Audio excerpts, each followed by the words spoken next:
안녕하세요. 개인 투자자분들의 멘토 프로페서 킹입니다.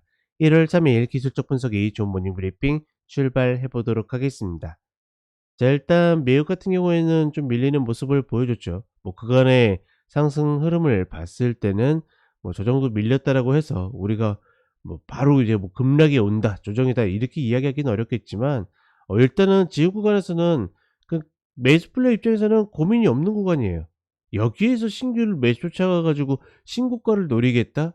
그 폭이 말 그대로 한 뼘도 안 되는 구간인데, 그렇게 전략을 짤 가능성은 굉장히 희박하기 때문에 지금 구간에서는 분명히 비중 조절, 매도를 통해 가지고 과연 이제 어디가, 그러니까 타이밍의 문제겠죠. 어디가 꼭지느냐가 관건이라고 보고 있고, 그래서 어제 같은 경우에도 제가 이 두 개의 선택지 중에 더 가느냐 마느냐가 아니라 뭐라고 했습니까? 꼭지느냐 조정이느냐 이야기했죠. 어떻게 보면 답을 좀 정해 놓는 모습이고 종목이 먼저 꺾였다라고 이야기했습니다. 그러니 바로 어떻게 됩니까? 오늘 시장의 반응이 나왔던 거죠. 결국은 상승만큼이나 하락도 과연 연속성이 있을까, 그 정도가 문제인 거지 지금 구간에서 막 어떻게 매수 타이밍을 잡을까 이런 고민들은 없다. 기사에 보니까 이제 2년 만에 이 미국 쪽 투자하시는 분들이 가장 많은 매도를 했다라고 그러는데 저는 굉장히 찬성입니다.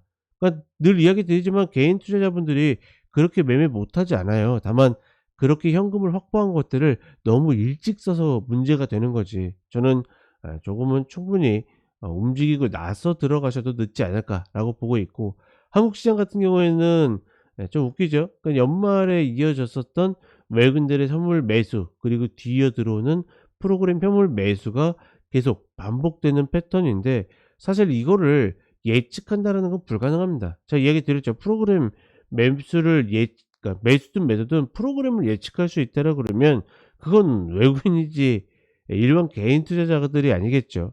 특히나 그게 예측이 가능하다라 그러면 다른 거 없이 선물 옵션 쪽만 해도 한 달에 어마무시하게 벌 겁니다.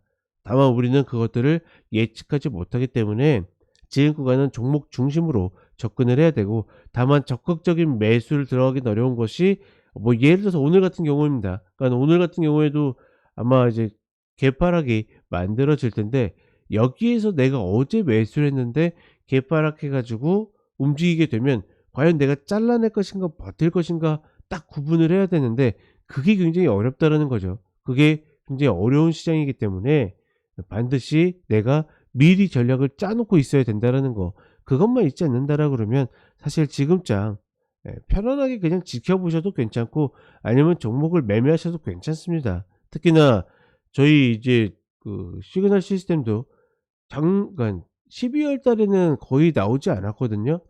시장의 움직임에도 불구하고 응집력이 없었기 때문에 안 나왔는데, 말부터 조금씩 나오긴 했는데 그런 종목들은 계속 움직이고 있어요.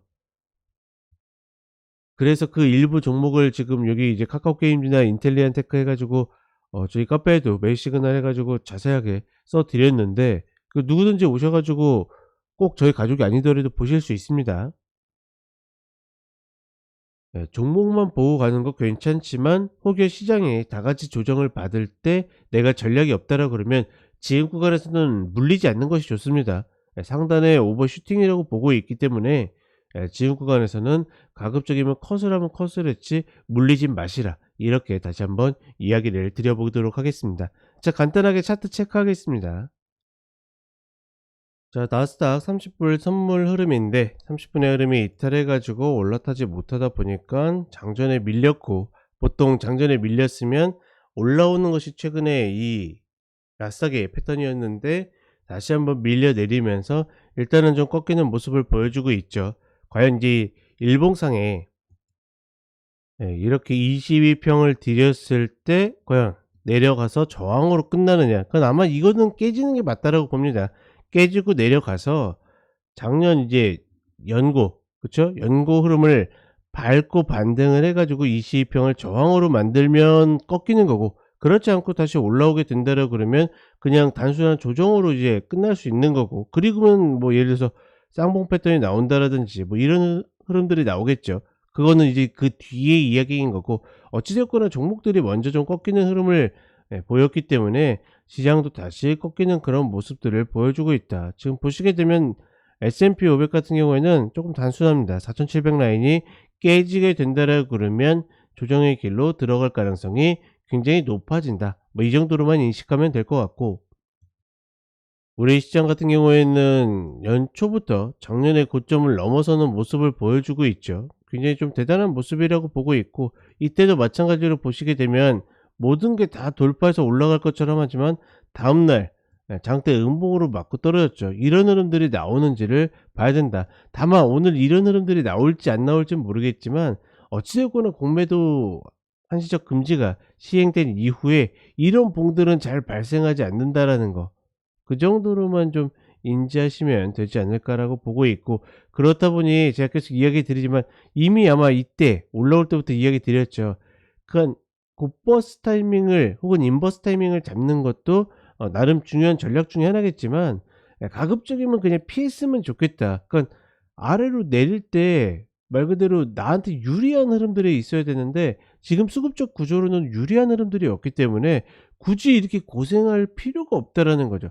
더군다나 저렇게 미친 듯이 외국인들이 선물하고 이 프로그램 매수로 계속 의미 없이 들어 올리는데 거기에 괜히 말려 가지고 내가 우왕좌왕할 필요는 없다.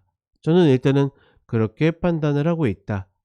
그리고 만약에 눌리더라도 2,607 눌렸다고 여기에서 매수를 들어가기에는 조금은 어렵지 않을까라고 보고 있고, 말 그대로 코스닥도 어제 같은 경우에는 프로그램 매수가 코스닥으로 들어왔죠. 그것도 장 초반에는 매도로 나오다가 이렇게 돌려서 들어왔습니다.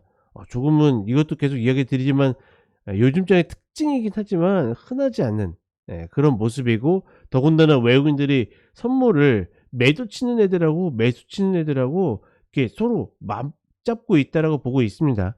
그러니 우리가 어떤 방향을 특정하기는 좀 만만치 않은 흐름이다. 뭐 이것도 참고적으로 알아두시면 좋을 것 같고, 자 일단은 지금 이렇게 올라오고 있지만 사실은 못 먹어도 되는 구간이다. 저렇게 외국인들이 프로그램까지 동원해서 들어 올릴 때는 뭐 본인들은 뭐 이유가 있겠죠. 근데 우리 쪽에서는 전혀 고려할 사항이 아니기 때문에 굳이 이것들을 신경 쓸 필요 없고, 더군다나 이렇게 움직여도 지금 종목들 보게 되면 위치들이 다 달라요. 그 이야기는 굳이 지수를 신경 쓰지 않아도 종목들은 할 만한 종목들이 여전히 남아 있기 때문에 너무 여기에 끌려다닐 필요는 없다라는 거 다시 한번 이야기를 해 드리겠습니다. 자 이렇게 이야기 드렸고, 저는 5시에 쇼츠로 다시 찾아뵙도록 하겠습니다. 자 오늘도 화이팅 하십시오.